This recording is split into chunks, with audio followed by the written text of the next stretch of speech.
Up all night, trying to see what's up all night. Wanna get a view of the vibe, let me put you on a flight. Copy with no rolling in the eyes. You be flying speeds on the ride. See a bad little vibe, freaky with a booty on the side. Grab it cause you wanna have a ride. Always get me high, waving when I take these tides. Gotta make the water flow right. Body like water, can I take a sip? Gotta tell me when to roll, when you wanna trip. You wanna see me all the time like a Goldberg. Suffocating cause you get it with a choker. Cold with the enemy, go with the energy. Gotta just check the soul of the heel like a Louis V. Bust a check on the dress of the Burberry. Break the neck when she wore surgery. Always getting along when I bad. She the only one I like when I da.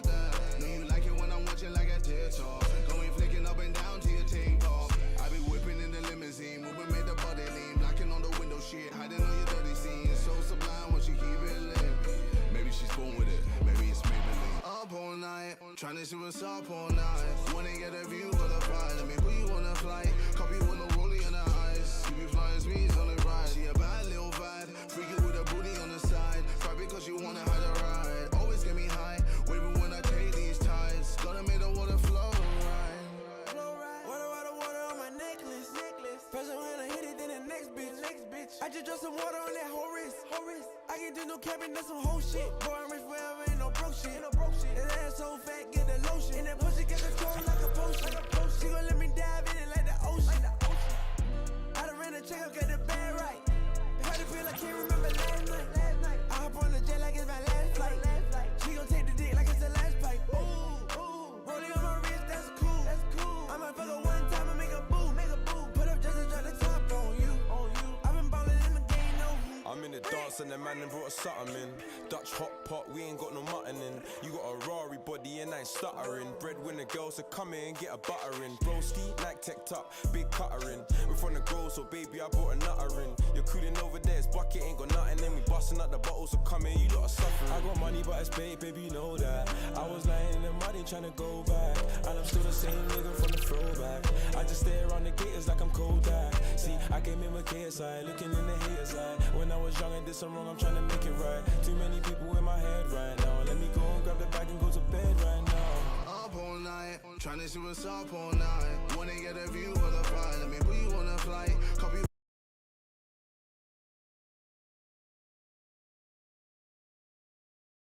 Alright, how we doing on this lovely evening? AJ Tracy's part in that song goes so hard, I don't care what anybody says.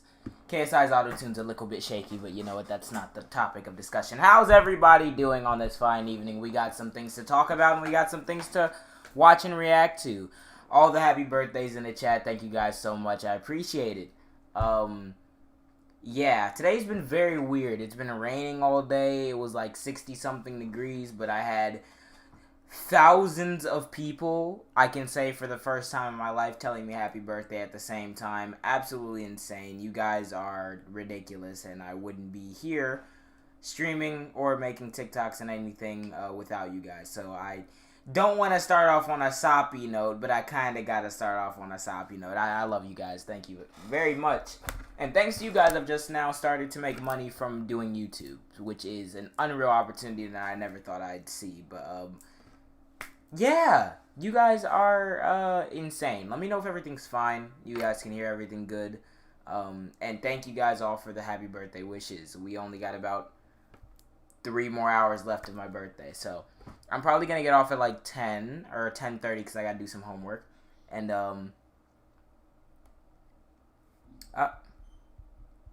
my phone is going to update itself at some point. I thought that my phone got locked out. How am I doing? I'm doing pretty good. With all the birthday wishes and stuff, it's definitely made this birthday, even though I haven't done anything, like, the best. So, you guys have made my day. That's crazy. But enough for the sop, blah, blah, blah, blah. You guys come here for content, so that's what I'm going to do. I think what I'm going to start doing is whenever I do my streams, I'm going to, like, unlist the actual stream, and then I'm going to, like, chop it up into smaller bits to post later. All that good stuff. Let me share this to my Twitter, actually. Let me share this stream to my Twitter.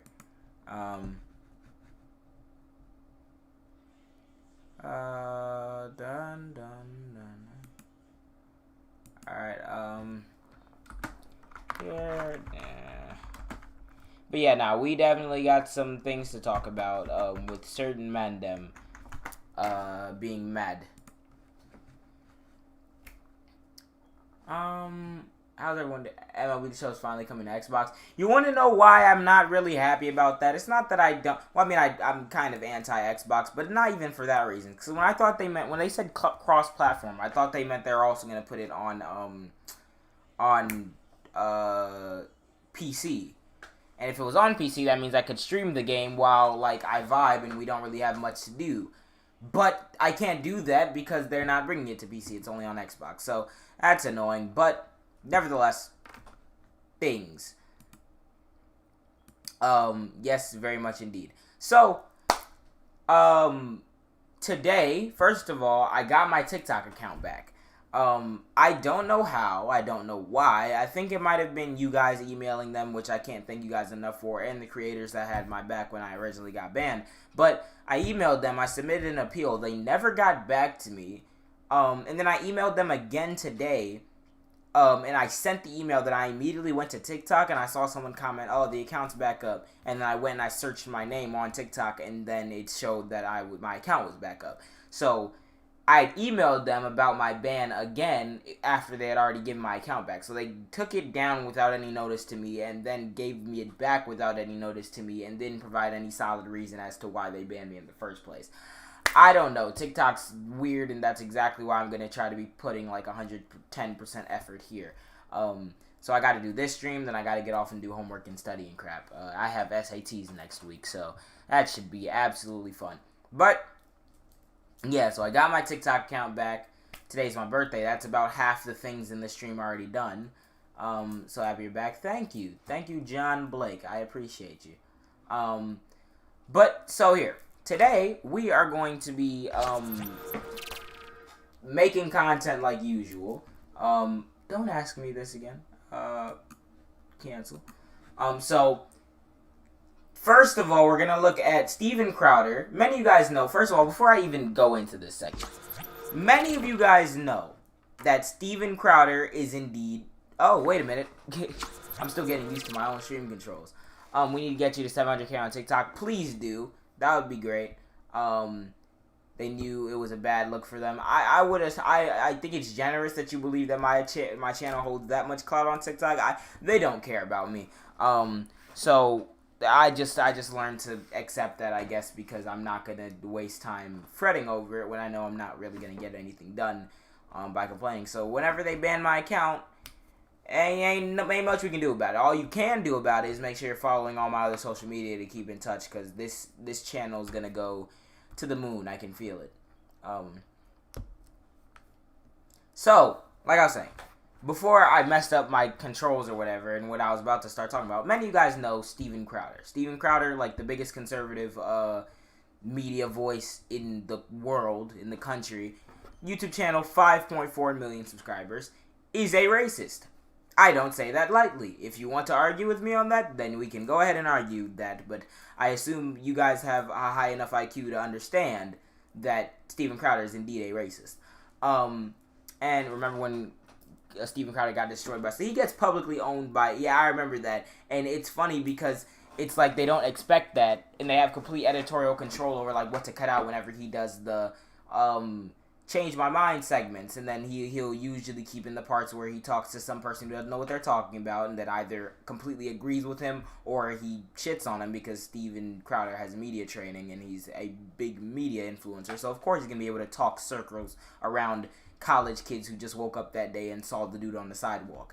But occasionally you do have instances like when he talked with a socialist and some I think Gun Girl, what's her name, Caitlyn Bennett, talked with some communists and got bodied. You do have some occasions where they do get destroyed, which is always fun to watch. But anyway, Steven Crowder, devout racist. We all know this. Not really news. I saw the Vosh videos on Crowder's little recreation. That's exactly what we're going to be talking about here today. I didn't want to watch the Vosh video in its entirety. I started watching it this morning before I went to school, and I was like, nope, I got to react to this. So, I know what happens here. The gist is, as many of you guys know, last May, I think it was, or March, it feels like so long ago, George Floyd was murdered in Minnesota, and via knee on the back of his neck by Derek Chauvin. Jesus Christ, the officer that executed him. And ever since then, you have basically 3/4 of the population saying, "Hey, that cop unjustly killed a black man," and then the 1/4 being Crowder fans, far right. Basically every American conservative saying, "Oh, he died of an overdose," when this is completely unfounded. And even if he was on some sort of drugs at the time, if he's having an episode that could lead to him dying, and you exacerbate the problem by putting a knee on his neck for 9 minutes and 29 seconds, which is apparently the actual time, you're still responsible for that person's death.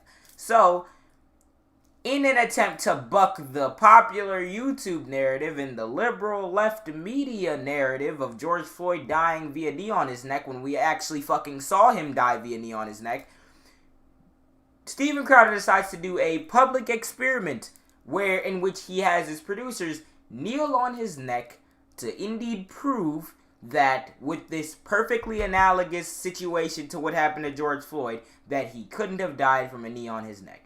So with that being said, let's hop into the absolute insanity that is this video. If this isn't seen as like an absolute mask off moment, I don't know what could be. I'm an idiot. There we go. I understand and wish to proceed. And then I don't want to weigh myself right now because after my leg injury, but let's go with 230. There you go. Hey. So the microphone needs to stay I don't think about you need to where weigh you yourself. are. It doesn't matter all that much. Yeah. Even Brendan is weighing himself. It doesn't matter. Move your earpiece to the other ear because they'll be kneeling right where it's attached to your shirt. Okay, Yeah, move that the might be a little earpiece to hard. my other ear. Yeah. Well, the point is I can't have it on my stomach. Whatever you need to do. Go ahead. Gotta pee. How do you think George Floyd felt? Stop it. So I'm just saying. Well, hold on a second. They don't Okay, pay attention to this. Notice how his other leg is back and he is leaning forward looking straight down at George Floyd. All of his body weight is positioned on his neck. On his neck, squarely on his neck. Let's see what Steven Crowder does. We're ready when Hey, you ready? And 3, 2, 1. Okay, all right. So Timer kneel down. on- Neil. Neil. Kneel on my Neil. neck, here, shoulder. Oh, pause the timer. Oh my goodness. It's okay. There we go. All right, now I'll roll it It's back. actually more uncomfortable No, for me because I there have we a bad shoulder. So my left shoulder right now is popped out of the socket. But His knee is not touching his neck!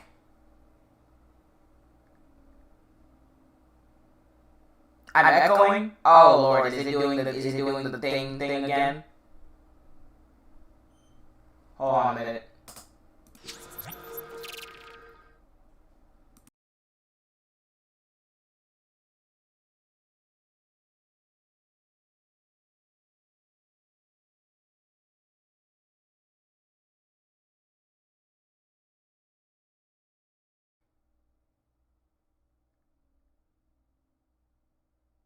I'm echoing? Oh lord.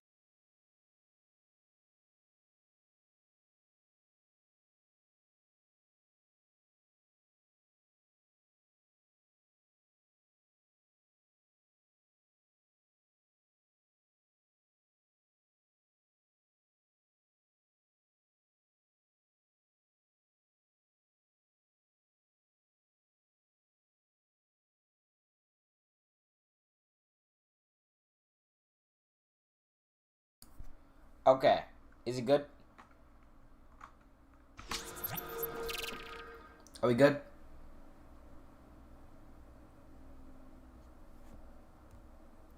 Are we good?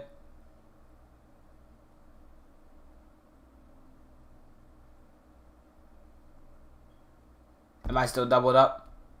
Let me know, let me know. I mean, yeah, it does kind of imply that he had a mask to begin with, which he didn't. We're good? Okay. Alright, so, back into this nonsense. Yeah, and I saw someone say that they didn't account for the fact that dude has actual, like, stuff on him. There's nothing in that utility belt. Look how fucking empty that utility belt is. Hold on. You gotta move to a different angle, please. Look how empty this utility belt is, bruh. Where's your taser? Where's your gun? Where's your flashlight? Where's your body cam? Where's everything, fam? Pause the timer. Oh my goodness. It's okay. Okay, so that knee is not on his neck. The knee is on his shoulder blade. so my left shoulder right now is popped out of the socket. But It's 5 seconds in and you don't like it. Oh, no, Yeah, of course I no, don't. of course. Already complaining. Hey, you know what, Dave? Sometimes you deserve to be arrested. That's true. He's specifically meaning you, Dave. No, And yeah, that's why I think, my response is agreement. I think they were lower on the legs there, Brendan. Yeah. They- I'm not sure. I think they were more like on the hamstring area. Yeah. Be sure to get the part that's not your neck correct. When you have There you go. half the dude's body weight on your lower back because his knee is freaking on him on his back too. Derek Chauvin's knee was put on the ground, which means all of his body weight was on George Floyd's neck. Not only is your knee not even touching dude's neck, half your body weight is distributed to the other half of the body. This is not anywhere fucking close to an accurate representation, but it wasn't meant to be. This is meant to just be a giant ass dog whistle that, hey, the cop didn't kill him. And a dog whistle, mind you, that everyone can hear. Like, exactly, and such a difference in weight. Not even positioned the same way. Dude is literally moving. What do you Okay, guys, so you guys doing okay up there? Make sure he His knee is levitating! down. No, he's not Given- sitting on my hold on, calf. hold He's on. sitting on my is like hamstring. sitting on his calves. He should be more propped up. Oh, okay, so He looks like a making coked out sure- Irish Hold on 70s, pointing out what I'm looking at. Well, so here's the thing, right? When Can't an I just officer play restrains- some side of this? You can play that, right? But you have Jeez to- I just don't Louise. understand What's when the we point? decided that violent offenders who are resisting arrest are supposed to be entirely comfortable. What I am saying. Nobody said that George Floyd deserved to be entirely comfortable. George Floyd was a big dude. You put a big dude in a cramped police car, I know because I've been in a police car before. That is a bad thing, fam. And not because I committed any crime or anything. We had a car accident and I was in the back of a police car. But nevertheless, the back of a police car is very cramped. Nobody said that he should be comfortable. We're saying he shouldn't have been killed. There's a difference between saying, hey, maybe you should arrest the person and not kill the person, and saying, oh, this criminal needs to be completely comfortable. Nobody ever said that. The fact that he just made that argument shows the contempt you have for life. Because, let's be real, he's black. They are trying to justify his murder. By painting the straw man and saying that the left or other people are saying that he should have been comfortable, instead of what we're actually saying is that he shouldn't have been dead, you are inherently just trying to justify his death. That's literally what you're doing. Because nobody has ever made the argument that he should have been comfortable. Being arrested is not comfortable. You have your arms behind your back and you're being yelled at by some cops and you have to sit in the back of a cramped squad car. That's not comfortable. We're saying he shouldn't have been killed. Oh, Lord have mercy. Saying is, this is uncomfortable. think- If I demanded to be put on the ground and kicked a cop, this seems like getting off easy and would be entirely appropriate. Look, 2 minutes to go. You're moving! He just lifted his whole neck up off the ground. He just lifted his whole neck up off the ground. Let's reload the ting. Look at this shit.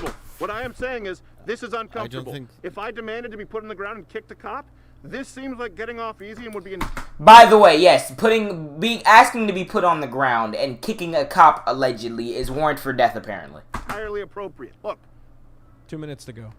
you know, He moved. He moved his neck. move it back to my neck since people. I can guarantee you if George Floyd could move his neck, he wouldn't have sat there and allowed himself to be killed. Why are you moving? We're I giving you a don't hard see time why a it's little all on me. I know, you're fine. No, And if we look, think hold that- on a minute. Let's go back to this picture of George of the whole incident. Wait a second. Where's the picture of the incident? I'm not gonna go back and find it. Wait. yeah.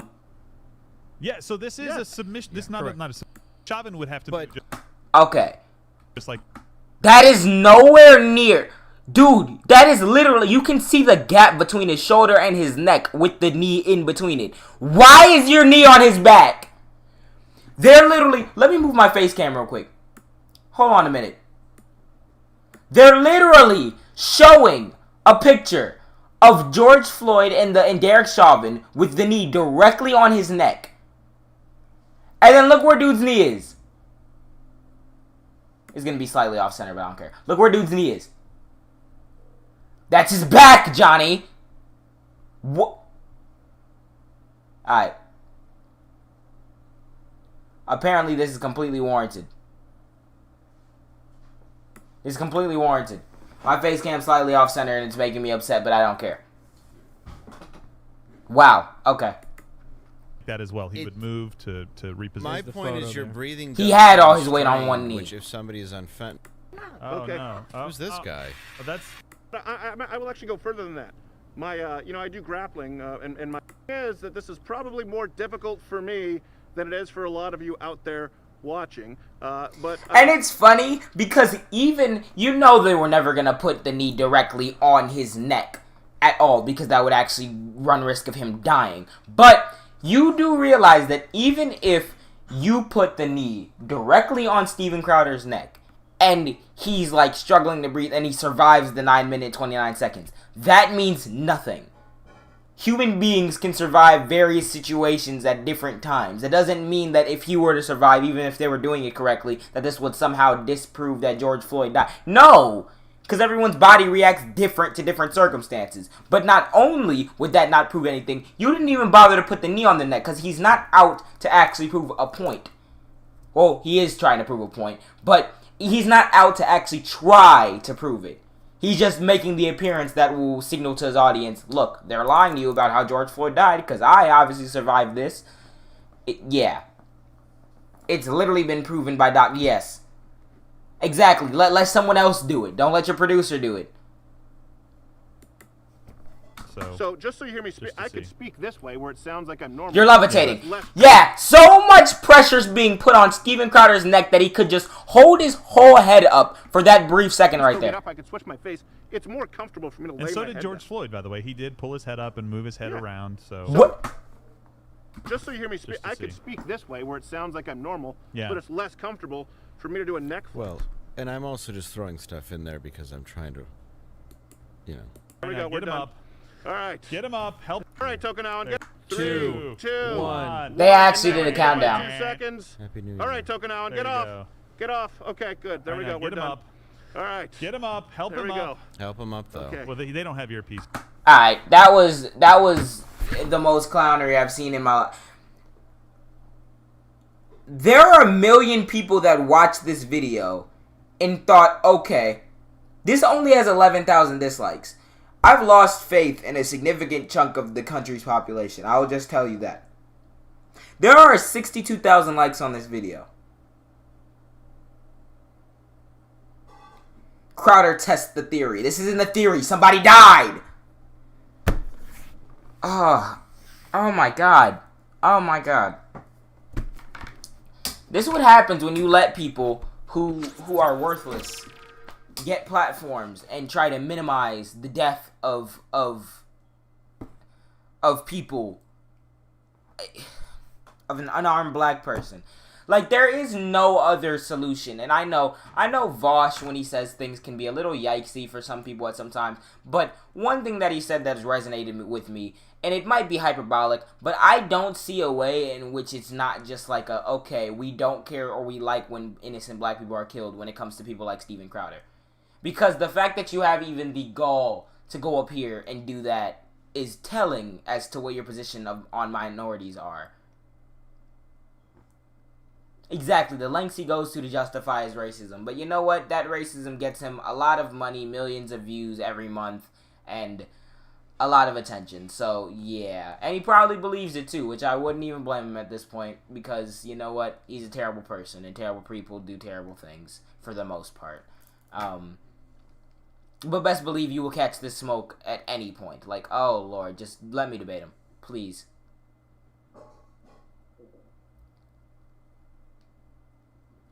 Wait, I'm missing the random anti-Asian racism at the end. Where? Oh, Okay. no. Oh, Who's this guy?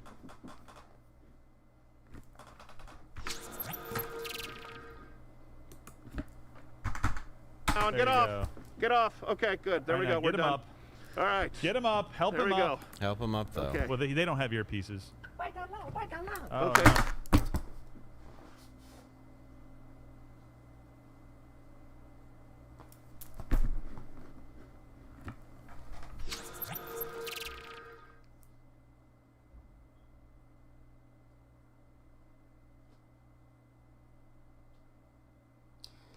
This is a hell of a comedy career you got going here, Steven Crowder. Literally just like at the peak of violence against Asian Americans in the country, just casually throw out a little bit of racism at the very end there, on top of the however many minutes of racism that just took place in that whole George Floyd clip. You might as well just piss off all the minorities at the same time. You know what? He gets money from it. Terrible person. Absolutely decrepit human being, the absolute scum of the earth. But people give him money for him to chirp out his racist nonsense, so he will continue doing that. And he will do his best to skate away from any type of interaction that could harm his career in the other ways, outside of the ways that he already does to himself. Yeah, when he was supposed to debate like Sam Cedar and he backed out of it. Smart, because he would have got bodied. Yeah, 62,000 people watched that, including the anti-Asian bit at the end, and said, yep, that seems about right.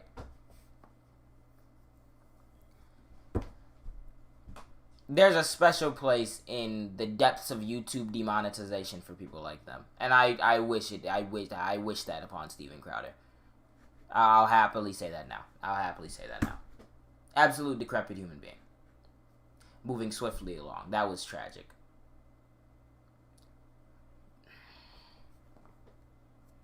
I want to say that I'm surprised, but I want to say that I'm surprised and I'm so disappointed that I'm not. Yep, that's where they've entered now.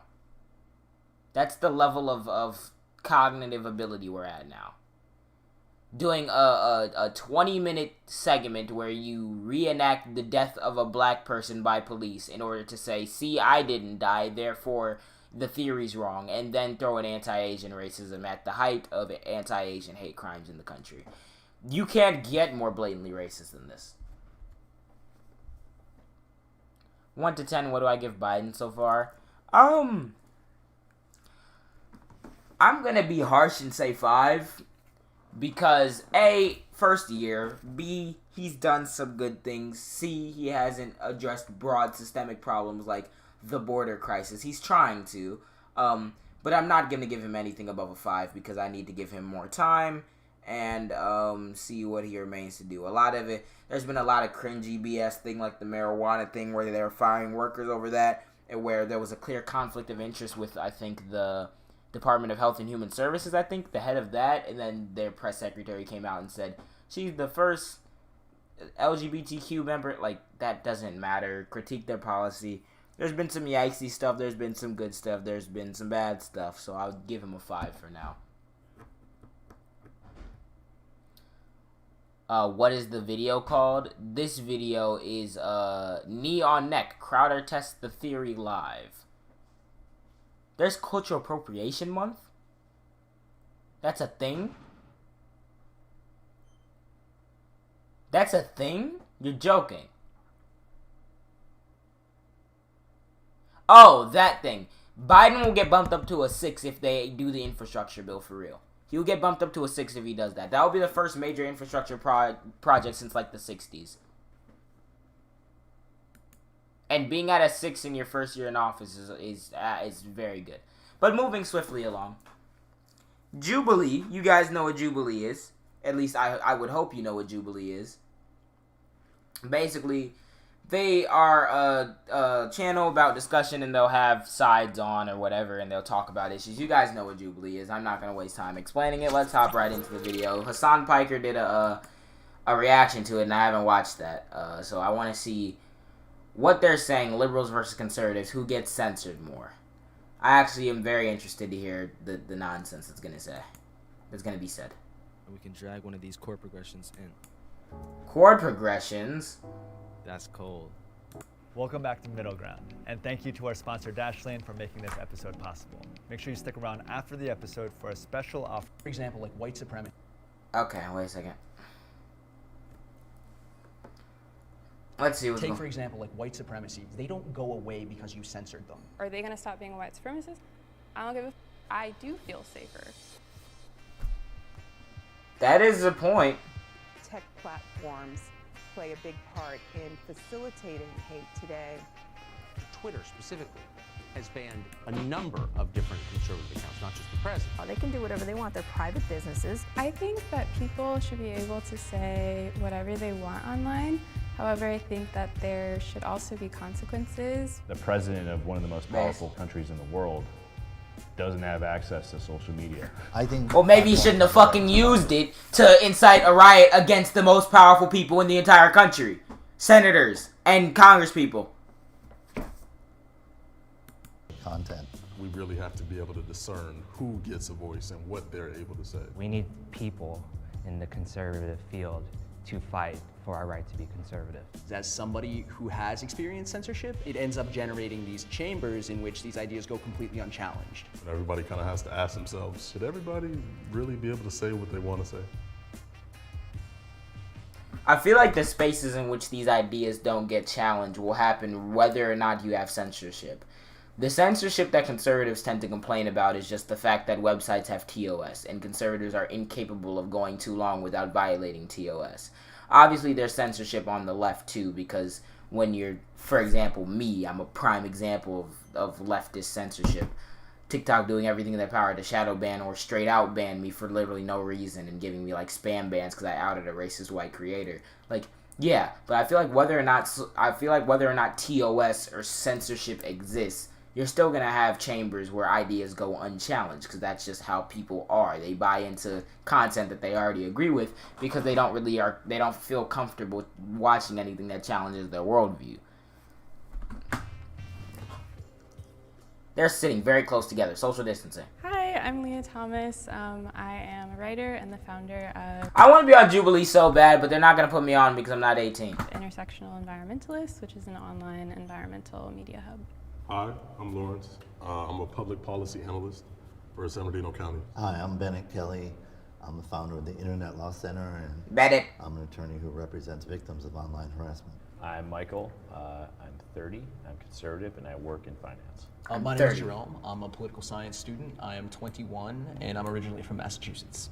Hello, I'm Joseph. I'm an accountant, and I'm working towards my CPA, and I'm a part-time poker player. Part-time poker. The prompt is, the right is more censored than the left. Oi.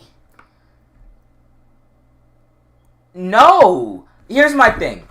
The idea that the right is more censored than the left, do you know where our Overton window is?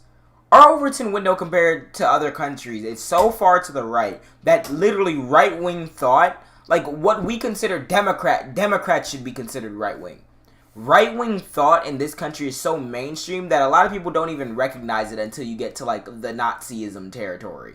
Like, there's so much right-wing thought in America, and the censorship that they complain about is not censorship. It's the fact that people have TOS, and the fact that you can't come over and openly mock black people without companies wanting to disassociate from you because the broad majority of the population are not racist.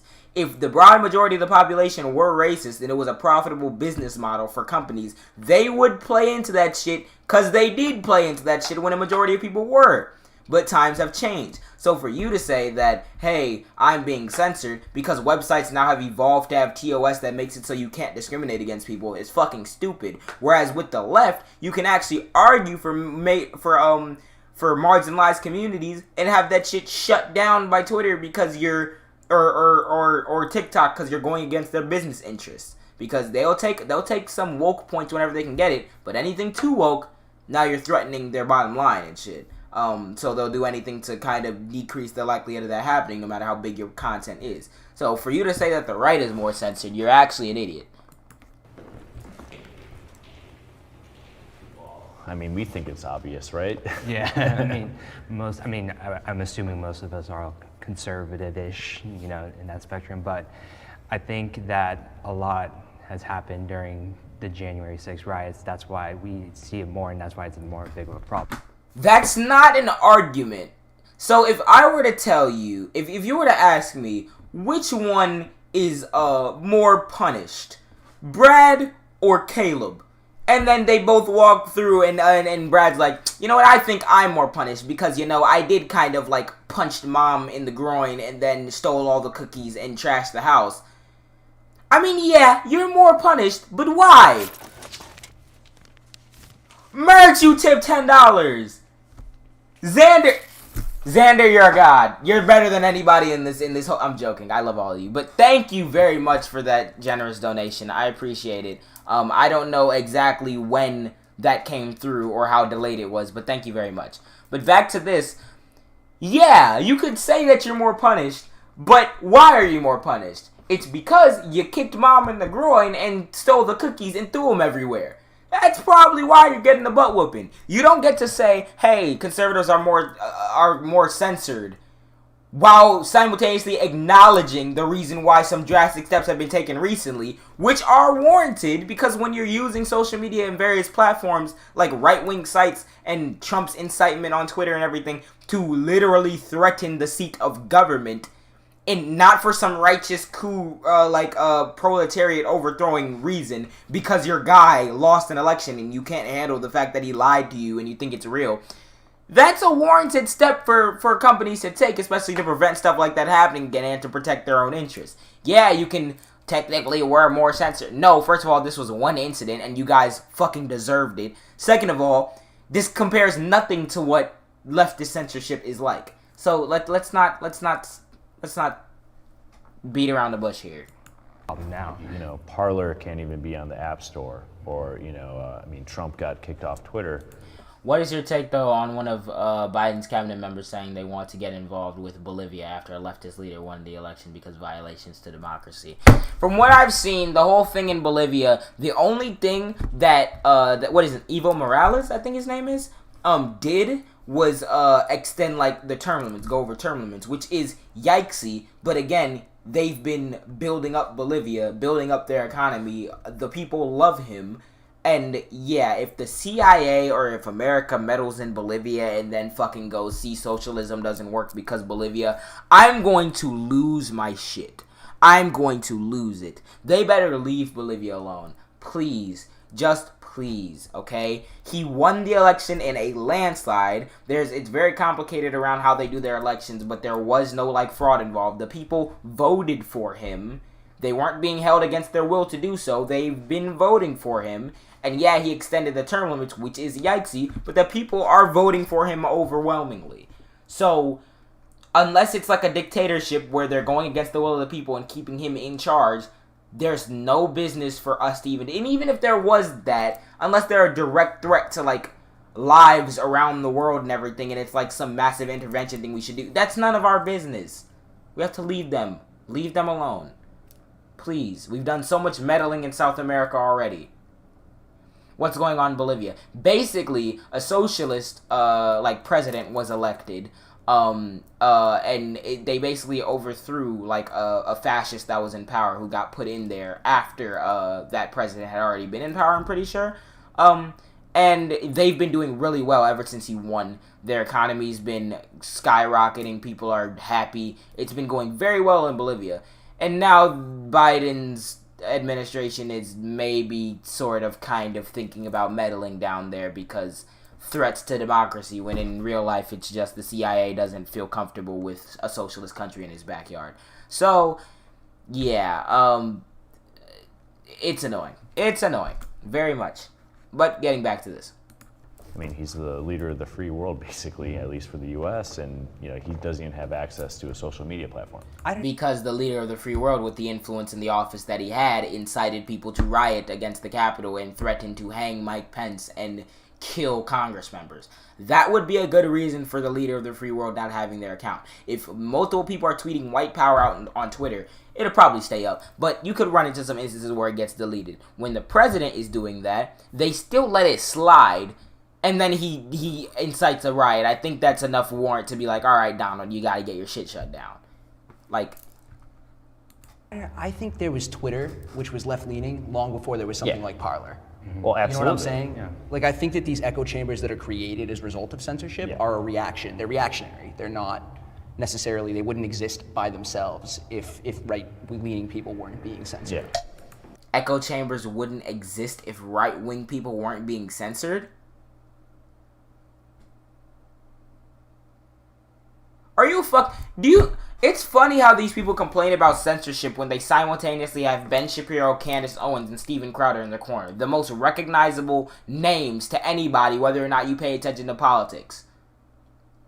You literally have Ben Shapiro, Steven Crowder, Candace Owens, all these people who are the biggest political voices in the entire country, who are all right-wing. There are going to be echo chambers whether or not right-wing people are being censored. You have Candace Owens going up there saying, hey, right-wing's being censored, as she sits in a absolutely more than expensive overproduced office and overproduced like setup for this video where she has holograms coming out of her hand talking about how the right is in danger. It's the biggest victim complex I've ever seen in my life. I've always loved sci-fi. And the idea of being right on the edge. I guess I disagree because usually when I think of conservatives, I do think of the party of law and order. So that was definitely something that Trump spoke about often, like there are consequences to your actions. Maybe more people could read the terms and conditions and find a platform that they feel more comfortable with, like Parler, 4chan. But what Trump said wasn't really as bad as what I've seen other Democrats say. I guess to not deflect, what should be the appropriate consequences when someone violates the terms and conditions? I think it should be like a clear punishment, right? It shouldn't be a punishment, like especially for like being kicked off. It should be for everybody. Yeah.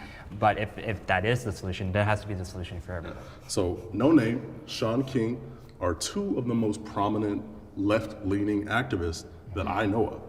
And they have been repeatedly banned from Twitter, suspended from Facebook, Instagram kicked them off.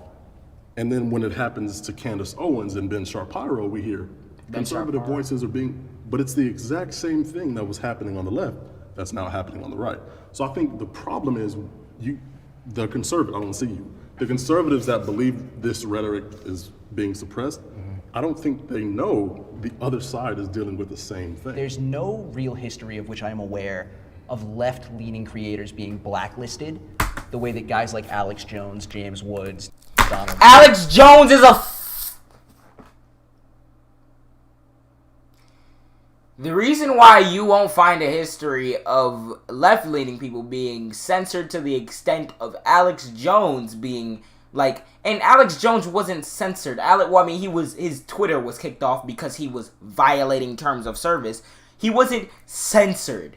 He violated terms of service, so they got rid of him. He was spreading mad conspiracy theories, saying that the Parkland shooting was faked, or Newtown was faked. Dude, he's a literal conspiracy theorist. So, and he's radicalizing and spreading that message to a bunch of people and making millions off of it.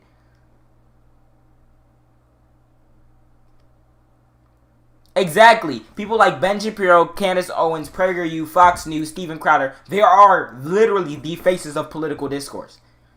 Name me a big leftist that most people know. We obviously know of Vosh and Hassan Piker and TYT and Destiny. We obviously know, Destiny isn't a leftist, he's a liberal. But we obviously know, the big left-leaning ones because that's our, in-group. If I go and ask my mom who Vosh is, even though I watch him every single day, she won't be able to tell me. But if I ask her what's Fox News, who's Ben Shapiro, who's Candace Owens, she knows. I'm not defending Alex Jones. Alex Jones is a you're talking about him. If you're gonna say, hey, the left isn't dealing with the same thing because they weren't censored like Alex Jones was. Alex Jones was a crackpot conspiracy theorist who literally was denying mass shootings. So yeah, he'd be banned for violating terms of service. What? And Donald Trump was banned because, hey, guess what? You can say, oh, the left isn't dealing with it. Was Barack Obama banned? Barack Obama wasn't banned from Twitter because he wasn't out here reinforcing white nationalism and getting his followers riled up over a lie to go storm the Capitol. I'm sorry. It's like these people are incapable of discussing censorship without acknowledging the reasons why people are getting banned from these platforms. What is Sean King? What is No Name? What have leftists done on social media that would violate terms of service and result in a ban? Tell me. But I can list off a list of things that conservatives and right-wing people tend to do that would be against terms of service because it's openly racist, openly bigoted, openly violence inciting. What? If you want to talk history, the McCarthy trials or the McCarthy era did not happen to right-wing people. I'm just saying. Trump have been. Yeah.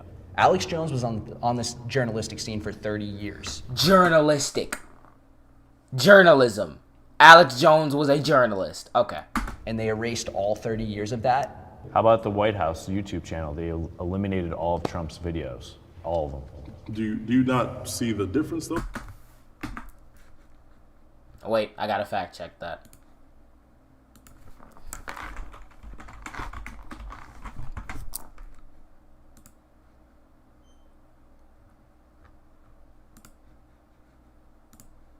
If they did, that's based, honestly.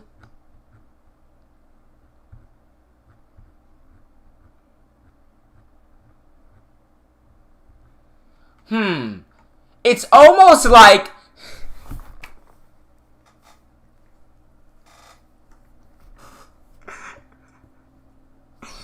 It's almost like they remove the videos of the last administration when a new administration starts. If I'm mistaken, I don't see any Barack Obama videos here, and we had YouTube in Obama's time. If I am indeed mistaken, I don't see any Barack Obama here.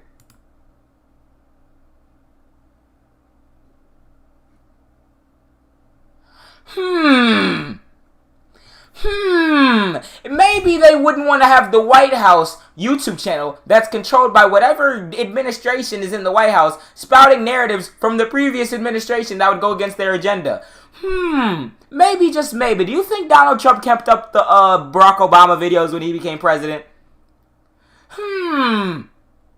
Exactly. Looks like they must have canceled Obama too. They must have censored Obama because they took his videos off the White House press briefing because his term ended in 2017.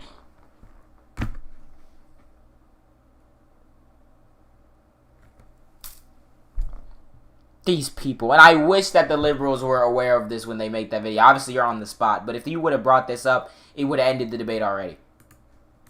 Because Sean King says abolish the police. And, say Alex Jones, for example, says Jewish people own most of the property in America. And if you want to deal with property owners, deal primarily with Jewish people in 2015. So obviously, there's a stark difference in rhetoric and consequence even. You call the virus Kung Flu, and then a rise in violence against Asian Americans. But who called it Kung Flu? President Trump. Did he say it directly, though? Yes. Yes! Did he say it directly? No, we're making it up, Johnny.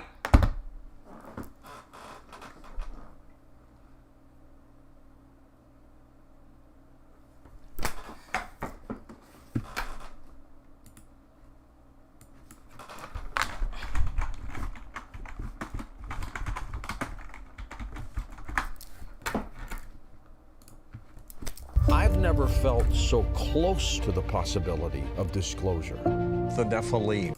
What a terrible thing. But you don't hear them talking about COVID. COVID. To be specific, COVID-19. That name gets further and further away from China as opposed to calling it the Chinese virus.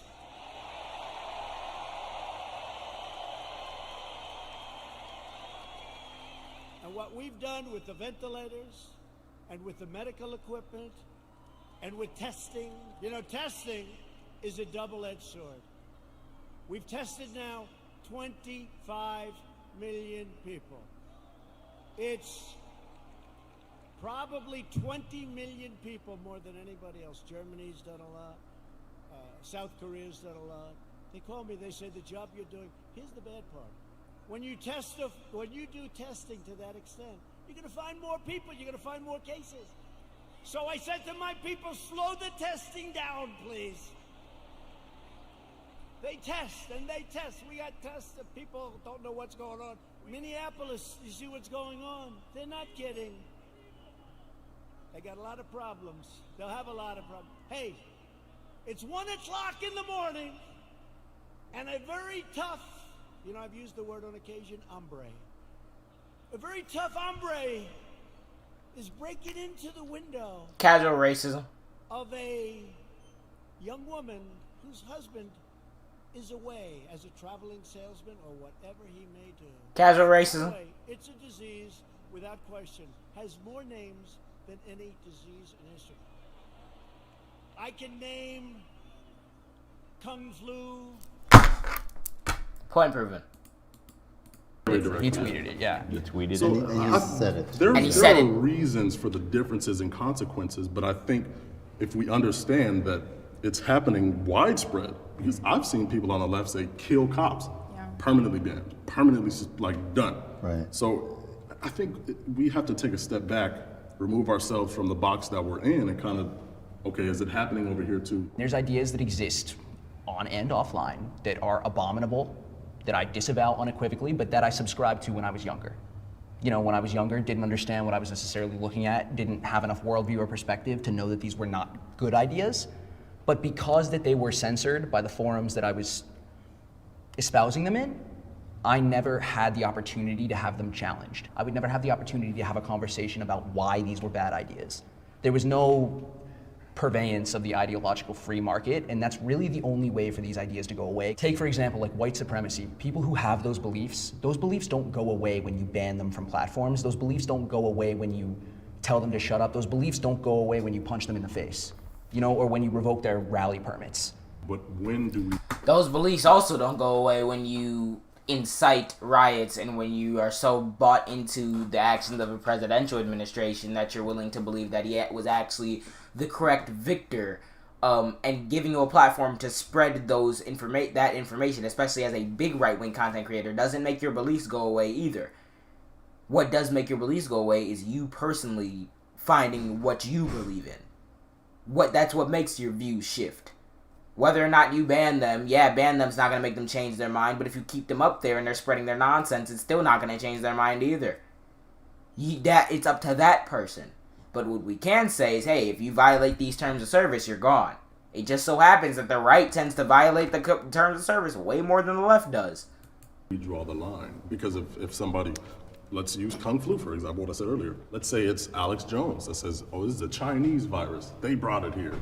And then we see a rise in hate crimes against Asian Americans. When do we draw the line? Because he would still have the platform. Yeah, I mean, I don't think we should deprive the people who are actually committing these crimes of the agency in committing them. Right. You know, like they...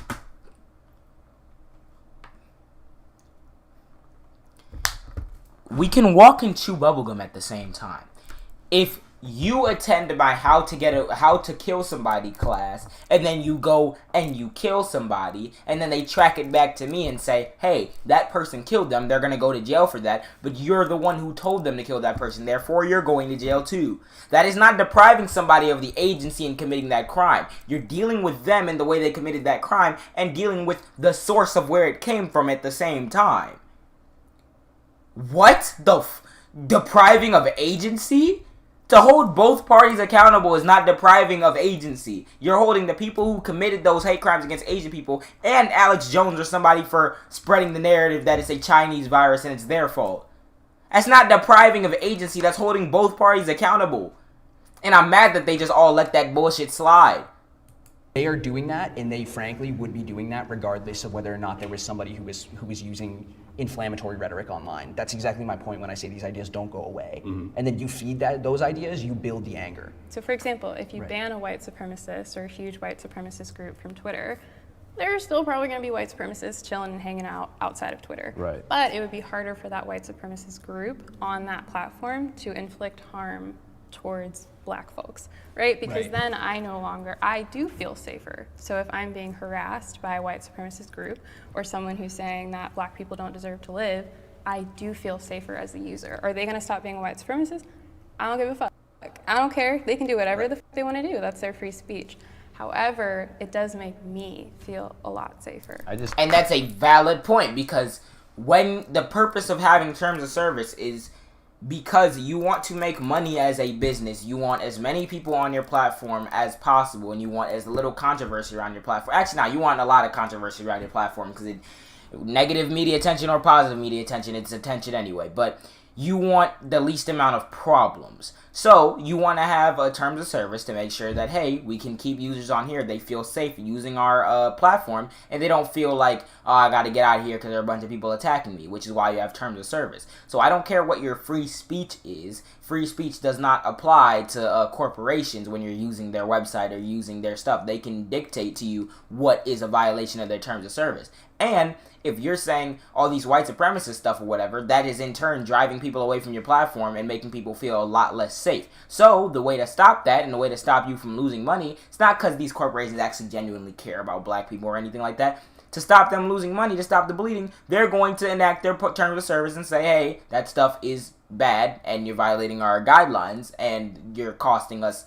some sort of damage because of that. So you're gone. Like, it's as simple as that. And to say, like, yeah, it makes me feel safer is a very, very valid argument because that's the whole purpose of terms of service. It's going to be a lot less likely that you're going to have minorities exchanging ideas on a platform that's run by a bunch of white supremacists that are unfettered. Then you're just going to collapse into 4chan or 8chan.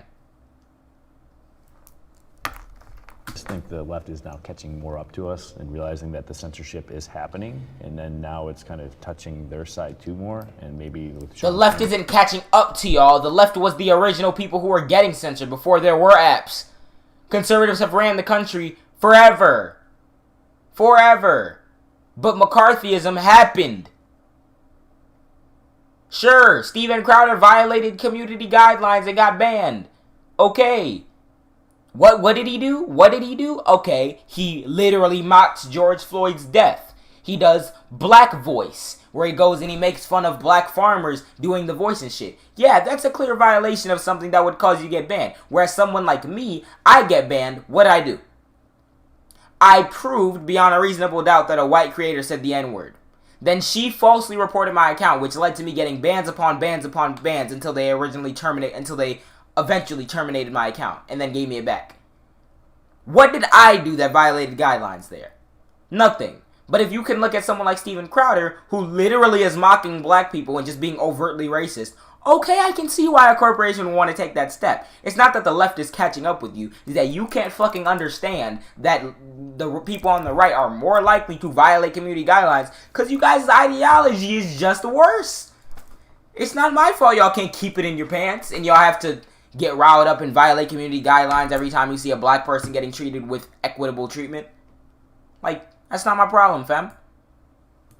You see it, I've definitely seen it pick up more in the past few months on both sides.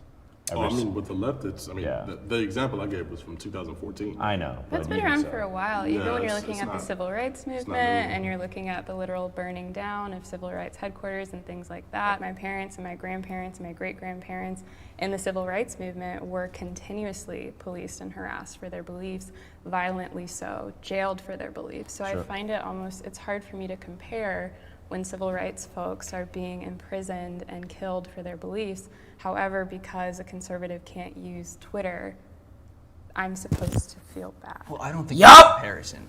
What I wonder is whether or not there is a leftist ideologue, someone who is similar to Alex Jones or someone like that. You want to know why you're not going to find someone naming a leftist ideologue that was suppressed in the same way as Alex Jones? Because not only is Alex Jones a conspiracy theorist who blatantly lies about literally every single thing he talks about in order to keep buying himself Rolexes, nobody on the left is the same size as any of those people. You want to know why? Because the Overton window in this country is so fucked to the right that a lot of the bigger media figures are conservative, despite the fact that the majority of the population are not conservative. Or at least are not conservative in the Republican-Democrat sense. I'd argue if you're like a liberal or like a hardcore Democrat, you're more conservative than like a leftist. But in general, the majority of the country doesn't hold the same Trump beliefs.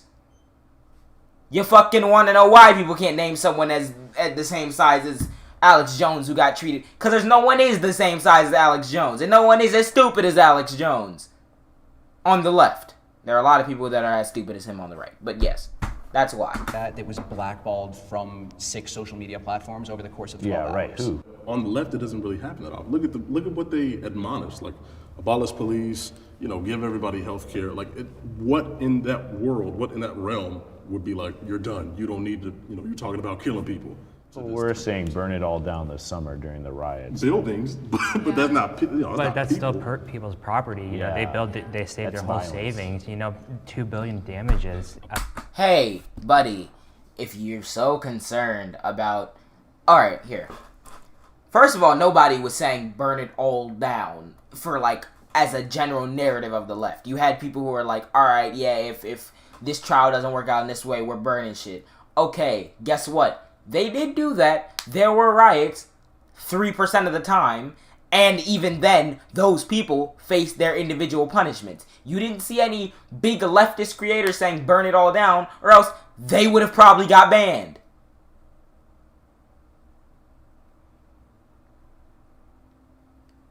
Not even Jimmy Dore is that bad. And Jimmy Dore has the IQ of a fish swimming backwards. As a country, we need to say that violence is bad. Burning people's stuff is bad. And killing I think we need to give perspective to unarmed it. people Yeah, it is has to bad, be context. too. Yeah, because we Yeah. can't say burning buildings is bad Well- and then not understand the reason as to why they're burning. I don't agree with burning them, but we kind of got to give context to both. We can't just say this is all terrible. I don't want to be anecdotal about this, but at the same You were about to time, be anecdotal. Parents are immigrants. They work for everything that they have. My mom, she came from a family of 6, and There goes the they didn't conservative have a lot story. when they came to this country. And each of their siblings, including my mom, they had to work for everything that they have, and they made something of themselves. So and then we also have rental properties. So if one of them burned down because of a riot, that's our life savings right there. We put a Yeah, it would hurt, right? It would hurt, right? So why is it that you're able to acknowledge that if somebody were to burn down your property, that would be your life savings, that would hurt, but you're not willing to acknowledge that, hey, the reason why someone's burning down that property is maybe because in an alternate reality where there's a different you, your brother gets killed unjustly by a police officer, and then have people like you that subscribe to your ideology justifying it over and over again, nothing being done about it in the criminal justice system, and the people who are murdering people who look like you or are related to you are just getting off scot-free. That would probably make your perspective shift and be like, okay, I don't give a fuck about your property or whatever, because maybe you don't know the value that it holds to that person, and be like, yo, something has to change. You guys have to stop killing people. And then maybe you would shift your perspective on it. That's why you can't use anecdotes. Because while you can see the value in that property and how much it would mean to you if something bad happened to it, you're also pushing the ideology that doesn't acknowledge the trauma and stuff that black people go through when one of us are just randomly killed for no reason. a lot of money into that. Exactly. I'm pretty sure you have insurance, but if someone else burns down your house, you can get that back. Oh, so I guess let's take it back to the civil rights movement, because usually I think the future sometimes is a better indicator of what's like morally right and wrong. I lived about 10 minutes from Ferguson and was there when those buildings were burning down, and it was incredibly terrifying. But I also remember the business owners who said, I can replace my windows. What I can't replace is a lost child.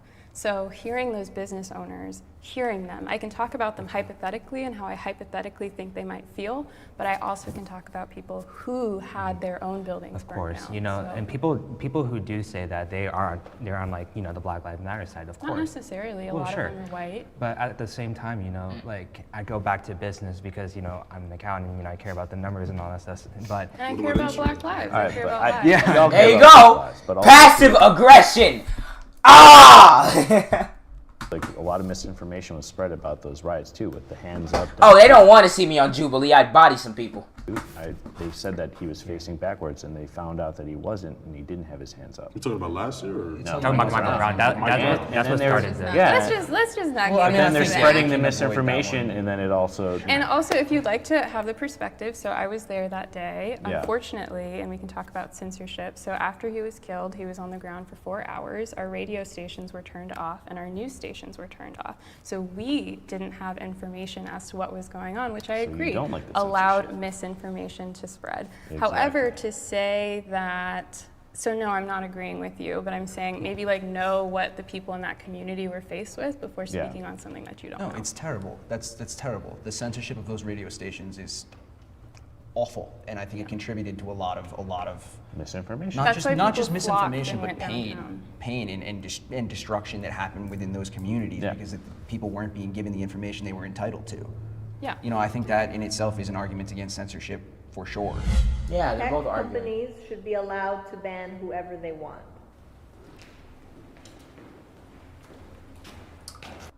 Imagine losing everything. Okay, Even though you did buddy. Nothing wrong. Here, I'm trying to Unfortunately, think about scenario this, right? is all- Here. I think, like, I don't see a way in which you can have a functioning social media platform without the company having the ability to ban. Like, it sucks because a company can just say, hey, you, like TikTok, ban me repeatedly because they just say, hey, you violated community guidelines, and then they don't tell me what I did. I feel like in my gut there should be some legal recourse where they have to, like, tell you what happened, but then also that would mean that if at any point they wanted to get rid of someone who's problematic, that means you have to go through a whole lawyer and a whole process and everything, and I would need to weigh the risk and, like, benefit of that system and how effective that system would be before I can, like, come to a concrete judgment on it. But I feel like the way we're running now, I don't see a way in which we could have a system where tech companies just can't ban whoever they want. It sucks, and I fucking wish that there were a way to counteract that. But I don't know how effective a system would be if you have to get government litigation involved just to, like, prove someone did something bad to ban them. Like, I don't know. Oh, yeah, no, the woman is killing it. It's a hard one, honestly, because is it whoever, just based on what they deem is wrong? Like, I don't know. You know, I worked in a country club once, and they had the strict dress code for employees and even for members. I mean, you could, as long as it's legal. Right, that's the one caveat. I mean, you can't say no Jews, no, whatever. As long as they have a set terms and conditions, then yeah, they can ban whoever they want. I want to hear the other argument. Well, I think they should be able to say, okay, you're done, even if it doesn't necessarily impede on the terms and conditions. Basically, I think what we're having is a free market response, saying they let them do what they want and let consumers go where they are, but you have to have a functioning free market where people can go somewhere else. But they can't right now, though. That's the problem. Who wouldn't be able to go to Parler being removed from the App Store. On web services and App Store, and basically it's an antitrust law kind of thing because basically they're trying to create a monopoly between all the social media like Twitter and Facebook. They didn't ban Parler because they wanted to create a monopoly between the other social media companies. They banned Parler because they directly violated the terms of service and their agreement with, like, Amazon Web Services and the other tech companies and everything. With Amazon Web Services in particular, they violated that contract because they had, 20,000 or 70,000 requests of content that needed to be taken down that they had to respond to regularly in their contract with Amazon Web Services, and they didn't fucking do that, and they allowed right-wing conspiracy theories and harmful stuff to fester on their platform because they weren't properly keeping up with maintenance on their platform, either intentionally or not. So Amazon Web Services cut them loose and said, nah, you're done, you're shut down. That's not because they wanted to create a monopoly, it's because they weren't fulfilling their contract. What?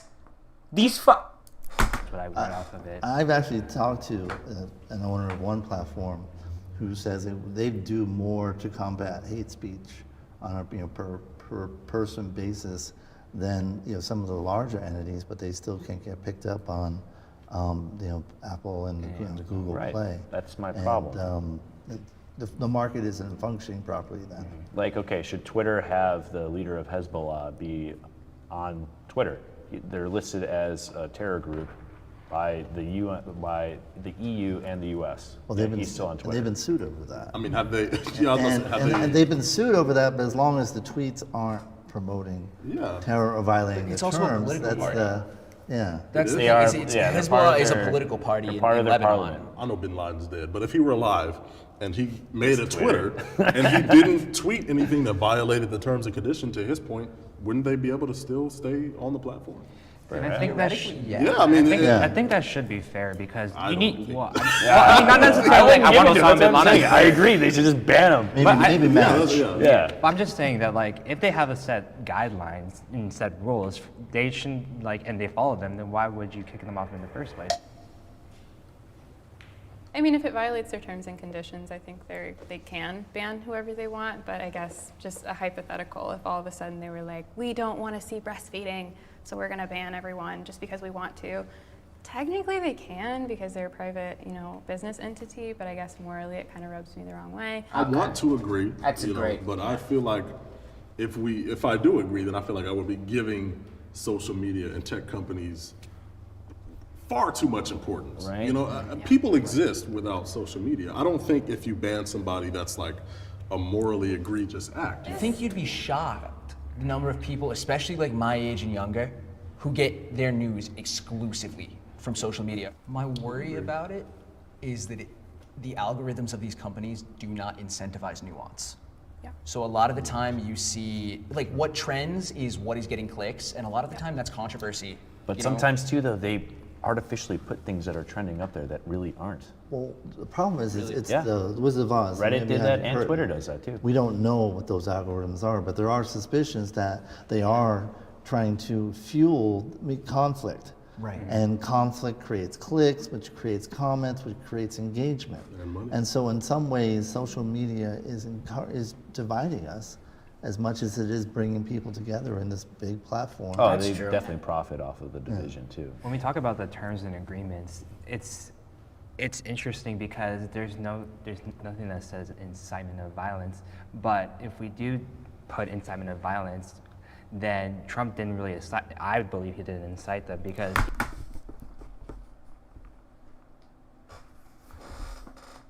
he didn't say, "Oh, go to the Capitol and beat them break up." down the doors and the windows. But He did say, hey, they stole the election from me. They stole the election from me. We need to stop the steal. I'm going to run ads and blow millions of dollars on ads that run up until January 6th saying, stop the steal. We must stop the steal. They were supposed to have a rally outside of the Capitol, or where they were having it originally. Trump intervened with the permit to make sure that it was at the Capitol, said, you're never going to take back your country with weakness. You need to fight, and you need to fight like hell. Rudy Giuliani went up there and said, we need to have trial by combat, and then he said, we're going to march to the Capitol, and we're going to cheer on some of our legislators, and for some of them, we won't be cheering. And then they walked down Pennsylvania Avenue, and they rioted, and they stormed the Capitol and broke in.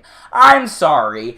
Call me a fucking rocket scientist, but I don't think I need to have a GED, a PhD, or my doctorate to draw the link between that speech and what happened on January 6th. That pivot was astronomical. you have people on, during the Black Lives Matter movement saying, be restless, break down stuff, punch a Nazi in the face. Maybe if you communicated with those people, you would know that a lot of people were banned. There were mass bannings of Black Lives Matter supporters since Antifa. 2014. I personally don't know anyone who identifies as Antifa. That's usually something that I hear as like a talking point on the right. But personally, I know they exist, but I don't know much about them, so would love for you to explain. So, I mean, they are getting banned, right? I personally don't think so, because I think maybe small people, because I focus on the big social justice account showing I feel like it's larger people who actually sit in violence, like Maxine Waters, Chris Cuomo, Don Maxine Waters? What did Maxine Waters? Oh, if you see a conservative or something, confront them or something. I mean, yeah, that's yikesy, but that's nowhere near saying, hey, we need to storm the Capitol because they stole an election from me. I don't know. Cuomo's inciting violence? He said, who said protests have to be peaceful? Yeah. I think a good basis. No, that's true though. Protests don't have to be not peaceful. Someone historically they haven't always been, and historically the non-peaceful ones tend to get the most attention. Differently than someone who goes on and I wonder why. As a protest organizer. I think as a concern, yes, the inequitable enforcement of terms and conditions is a concern to me on whatever side it's on. And I think back to their various examples. I mean, I think one good one is the Covington kids. Are you guys familiar with this? Of course, yeah. Where a lot of people were putting things like, oh, we're gonna kill these kids, we're gonna feed these kids into the wood chipper, et cetera, et cetera, et cetera. And they weren't really getting banned from it. Yeah. And there was postulation in right-leaning circles that it was because those kids were wearing MAGA hats. Cancel culture is a conversation that has been happening in liberal spaces as well. Maybe we don't have like Fox, I don't know, we have these other stations, but maybe it's just not reported on a lot. However, I do hear so many conversations about cancel culture, forgiveness, and accountability happening in liberal circles as well. Whoa, you got on $68 shorts. Fabletics Men wants to learn how we can make our new fundamental. Spreading lies should be protected as free speech.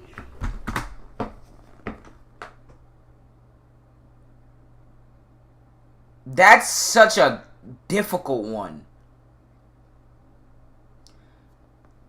Because my gut tells me no. It shouldn't be.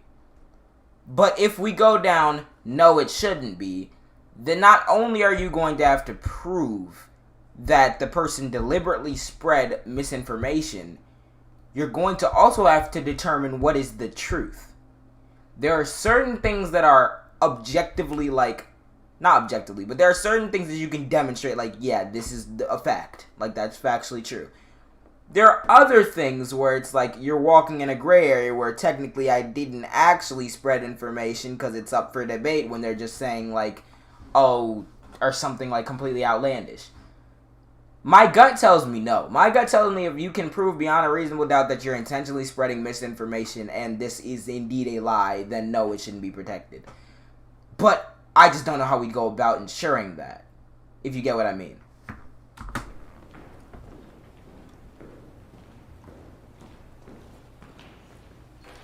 Oh, of course, all the conservatives go forward.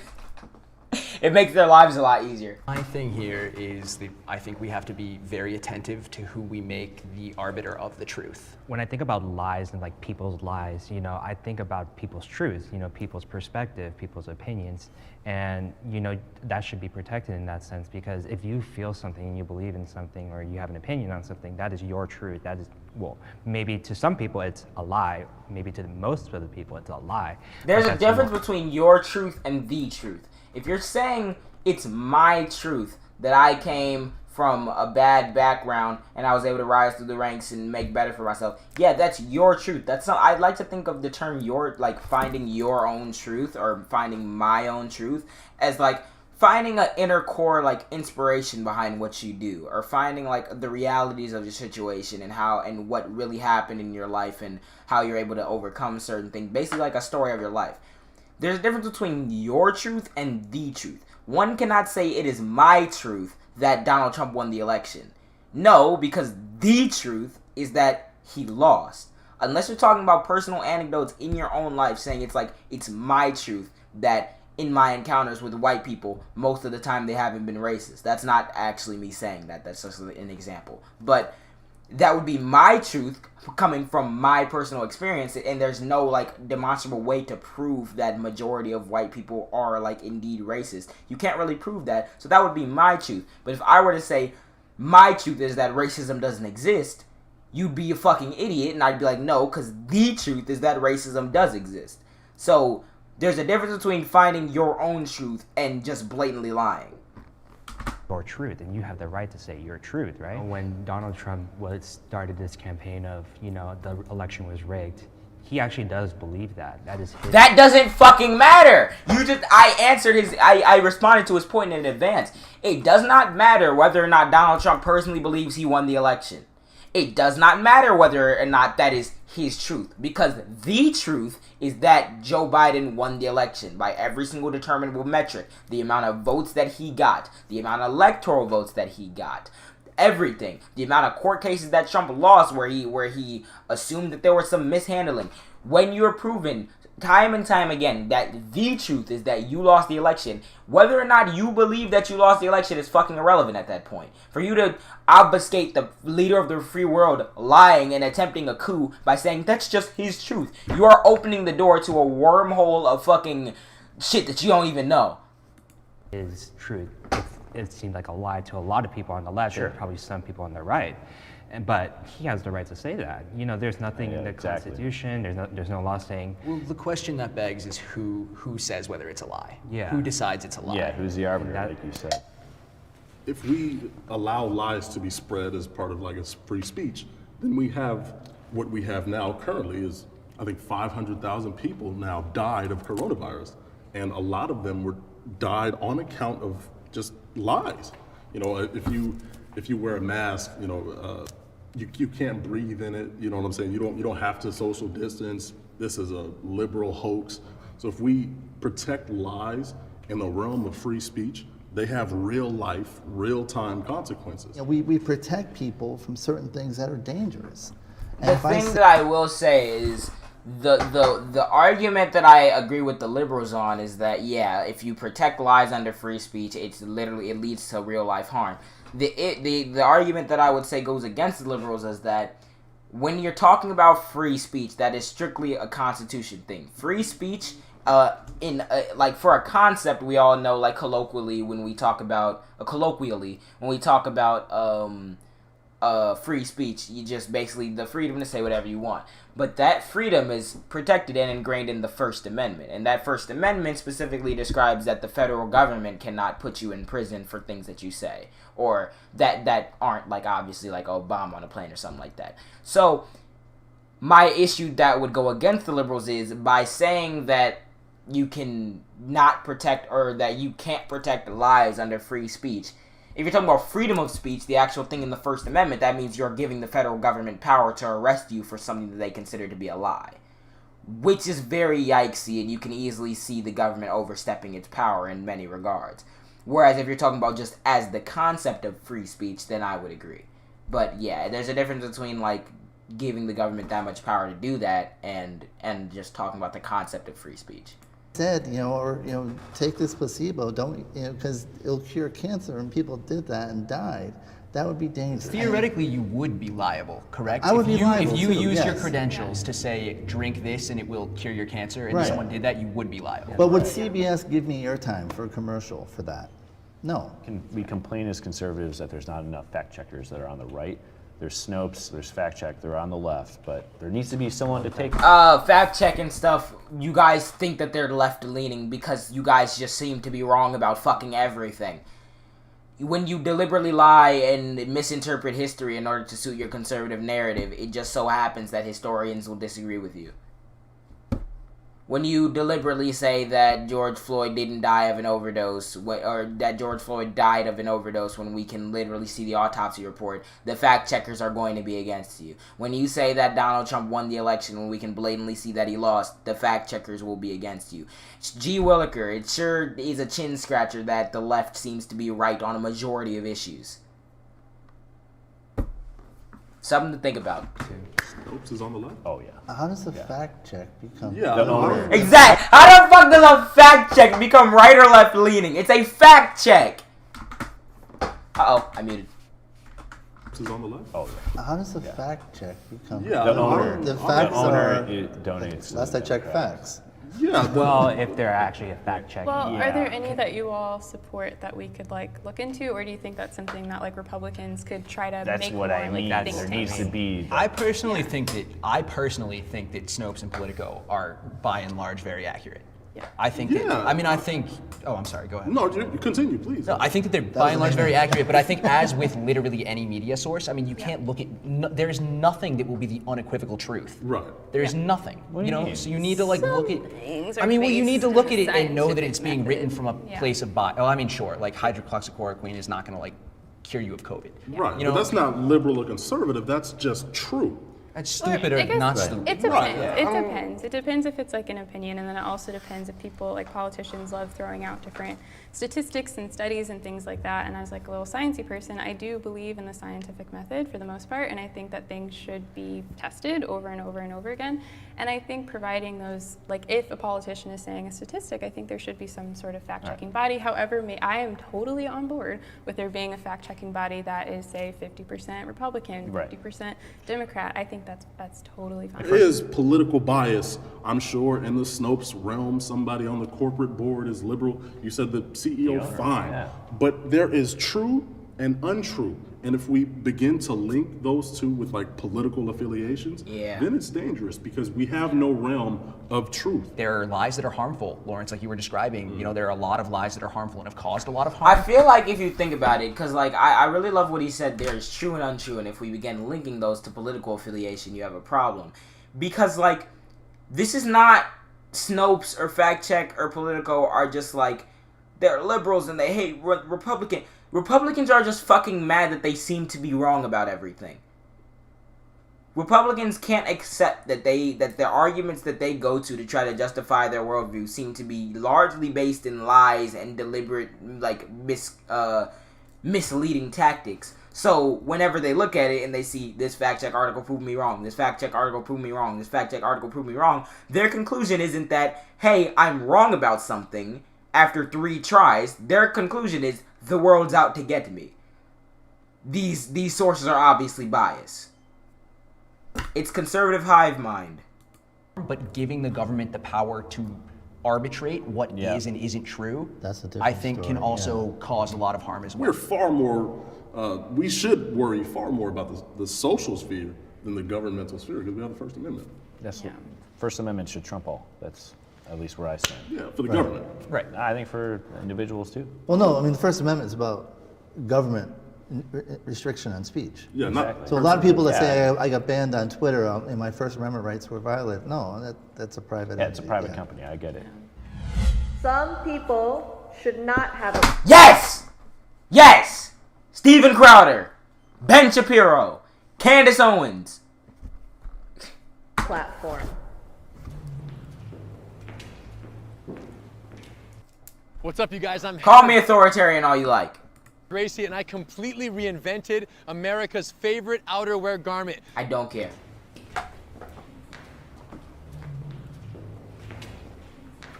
know this kind of goes against my freedom of speech outlook, but like we were saying before, like I don't want to see Hezbollah having, a Twitter feed, or I don't want to see, ISIS having a Twitter feed. There's definitely a fine line. I can't say everyone deserves a platform. There's this thing called the paradox of tolerance. Yeah. Yes! Lawrence! Let me meet this guy! Let me meet Lawrence, bro! I can't say everyone deserves a platform. There's this thing called the paradox of tolerance. Yeah. And I don't know if you guys are familiar with it, but it's essentially saying that if we're tolerant of everybody, if we give everybody a voice, and we're like, all right, everything everybody says is okay as long as you feel that way. If we're tolerant of everything, then eventually our tolerance will be snuffed out by people that are intolerant. I think if they're causing harm, so like all were all saying, that's when, and like serious harm, I don't think that we should encourage that. So whether that's like the illegal trade of an endangered species or that's a terrorist organization, I think as a society we should kind of. The reason why I didn't come forward is because, I think it goes back to cancel culture in the sense, like people who have been espoused from society because they did something so wrong is that cancel culture. Yeah, and people do bad things and people have committed like terrible things to people or someone or group of people, but I think forgiveness should be an element and people should have their chance to get back on their platforms by, doing something. I personally don't know what the social media companies would do, but... It's also like, I guess, deplatforming versus banning versus just people not really wanting to mess with them anymore. And usually the people who are really vocal about cancel culture sometimes are people who they still have their platform, they still have their Twitter, they still have their Instagram. They're just mad that society has been like, R. Kelly, we don't like you, or like, you know what, we don't like that you caused a bunch of harm to people. Right. The other thing I think about with deplatforming is that you rob somebody of their opportunity for absolution. So if Alex Jones were to decide... Why do you keep going back to Alex Jones? Alex Jones is not the hill you want to die on, my guy. I'm just saying. Whose platform is their livelihood, not whose platform or who has a livelihood outside of that platform, like J.K. Rowling. When you take that away from them, if he were to suddenly turn around and he were to say, okay, the frogs aren't gay, and like he was right about the frogs, these though, people which aren't is controlling weird. the weather, he would have no platform to come and say that. Which I don't believe in letting people just continue to spread misinformation just in case one day they wake up and go, huzzah, I want to be good now. I feel like when the measurable harm you're doing is justifiable to you because you're getting paid and you get to buy yourself Rolexes, I don't give a flying fuck if one day you wake up and say, huzzah, I've just had a spiritual awakening. When you're someone like Alan Jones in particular, you've made money. You've taken people's money. You've had people give you their income for you to give them bullshit, pills that don't work, flimsy, stupid merch, and say lies to them all the time and cause damage, and cause measurable damage to the world. I don't believe in allowing people to continue doing that just because one day they might wake up and see the light, and then where are they gonna go if they say it? If you wake up and see the light, okay, guess what? Your previous account got banned or something, or you got deplatformed because you were causing harm to the world. Make a new one and let it be known that you're dedicated to causing to making good outcomes. I'm not going to allow you to sit up here with your 5-point-something million subscribers, Steven Crowder, just in case one day you wake up and say, you know what, I was wrong about doing the black voice and recreating George Floyd's death because I'm a bigot. Alright, if your account got taken down for doing that stuff, make a new one and dedicate yourself to what you say. Consider to be a problem. Am I the only one that's not in favor of this whole, like, forgiveness, you can come back thing? It depends, yeah. Yeah, I'm not, because I feel like it depends on the degree. Yeah, because I feel like I hate cancel culture. I hate the notion that we can essentially exile somebody for what they did. But on the same hand, I still believe that consequences are real. And if you do something that causes lasting damage, then you need lasting consequences. You know, if somebody is a manslaughter, we put them in jail for life. If somebody does something to harm somebody for over a long period of time, you should not be able to redeem yourself and come back to the same place that you were when you caused that harm. You're gonna have a niche audience like Alex Jones. I'm sure he still has dedicated followers. But to say that everybody needs to forgive you, oh no. Because I might not. It depends on your religion. It depends on so many different things. But yeah, but I think people are able to come back to some extent, but they're hating on the fact that they're not able to make as much money. I can think of personal instances where I had opinions that were heard out of context, that were rather moderate or something like that, where people had very visceral reactions and immediately things started to come apart. How dare you. And I wished for more of a chance to be heard. And like I'm not gonna state these things, but they were not anywhere near the vein of what I was talking about earlier.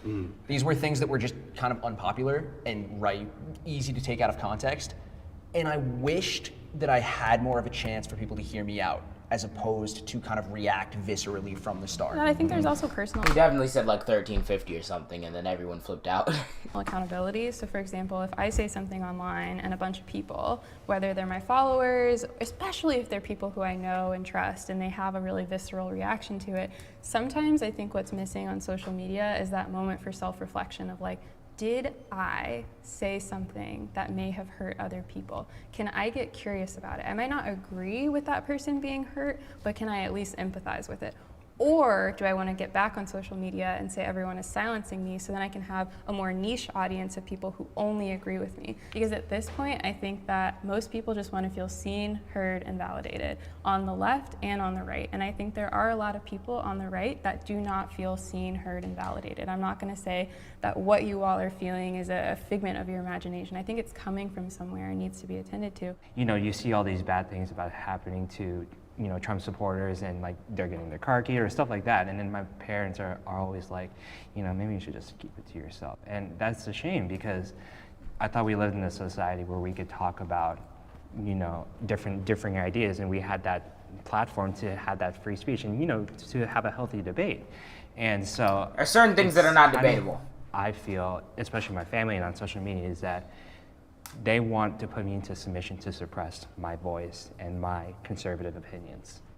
I can kind of resonate with what you said, not necessarily from a family standpoint, but from a large scale, generally speaking, when somebody sees somebody like me, just a black man, prominent in their beliefs about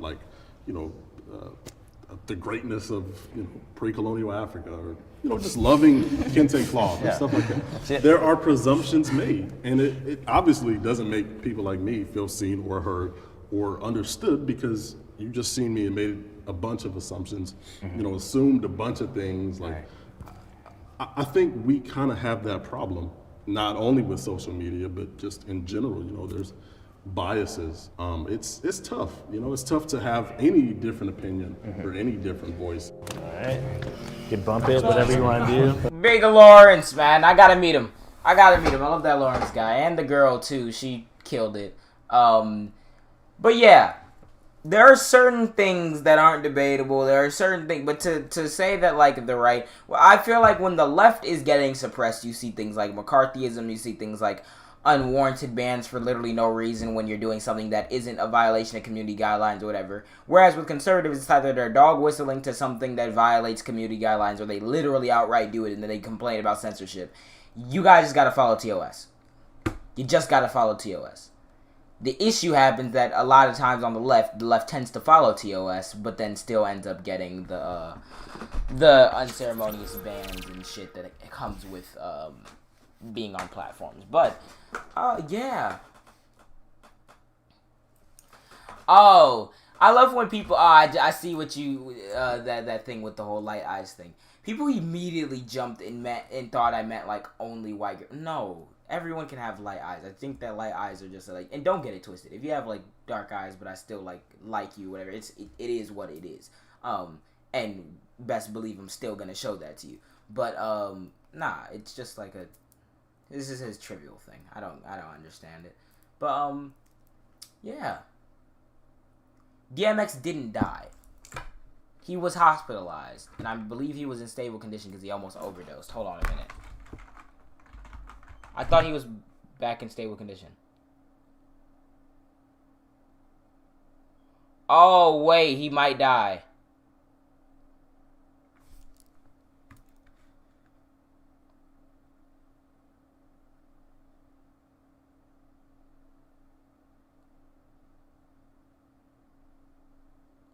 Oh, someone accidentally tweeted that he died. Hold on. Somebody apparently accidentally tweeted RIP DMX.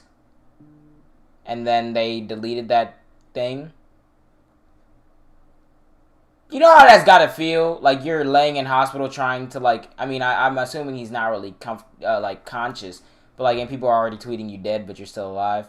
DMX brain function unchanged. Uh-oh.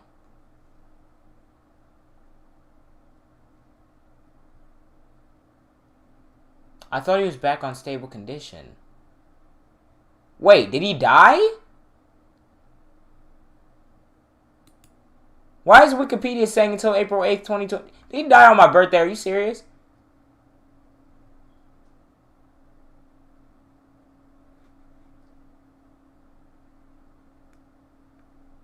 Wait, so then why did it say... Yeah, hey, prayers go out. Why is it saying 1970 to April 8th, 2021? Someone goofed.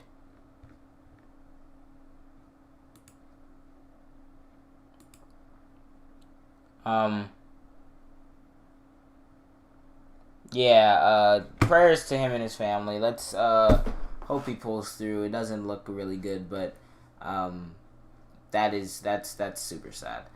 Dang it, you guys made me end the stream on a sad note, but nevertheless, I love y'all. Yeah, his manager did say he's alive, so we're gonna keep, hoping he pulls through. But yeah, if you guys did enjoy this stream and everything, please make sure to like, comment, subscribe, share, everything like that. I'm going to cut out parts of this and post them as smaller videos. I said I was going to get out at 10:37, 7 minutes late, but, nevertheless, yeah, I appreciate you guys for staying here, rocking with me, watching my reactions to these videos and everything. And I'm going to try to stream anywhere close to daily. I'm going to try to stream every Wednesday. I can't really guarantee any days outside of that because I have school. Next week is going to be rough. I might not be able to upload till the weekend because I have SATs on Tuesday. Then I have that Wednesday another test that they want us to do. And yeah, so I'll probably stream this weekend. I'll try to stream every day this weekend, including tomorrow, while I study. But yeah, thank you guys for all the birthday wishes. We have like less than 2 hours left on my birthday, and I very much appreciate everything that you guys have done for me and the situation you guys put me in, and all the birthday wishes. Crazy. It's a crazy 17th birthday. I didn't think I'd be here at 17, so I can't wait to see where we're going to be in the next couple of years. So I appreciate all y'all. Polo G's dropping merch. I'll go check that out. But yeah, I love y'all. Have an awesome day now wherever you are, and peace.